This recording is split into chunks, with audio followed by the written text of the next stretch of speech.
ముందుగా నా ఛానల్ అయితే సబ్స్క్రైబ్ చేసుకోండి. మీకు మీషోలో ఏదైనా ప్రోడక్ట్ తీసుకొని రివ్యూస్ ఎలా ఉంటుందో ఏం సంగతో బాగుంటాయో బాగుండవో అని మీకు డౌట్ ఉంటే మీరు ఏదైనా కొనుక్కోవాలనుకుంటే అది నాకు కామెంట్ చేయండి. అది నేను కొని రివ్యూస్ మీకు ఇస్తాను. అప్పుడు తర్వాత మీరు కొనుక్కోండి, ఓకేనా? ఇప్పుడు మ్యాటర్కి వచ్చేద్దాం. నేను మా బాబు కోసం 3 షర్ట్స్ బుక్ చేసిన. చాలా అంటే చాలా బాగా వచ్చినాయి. అసలు క్లాత్ కూడా సూపర్గా ఉంది. ప్యూర్ కాటన్ అయితే కాదు, చాలా బాగుంటుంది.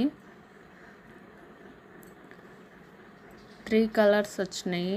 ఇదేమో చూడ్డానికి సేమ్ ఫోటోలో చూపించిన విధంగానే ఉన్నాయి రియల్గా. మా మధ్యలో మా బాబు బండి తీసుకొని వచ్చిండు. నాకైతే ఈ షర్ట్ చాలా అంటే చాలా బాగుంది. చాలా సూపర్గా ఉన్నాయి.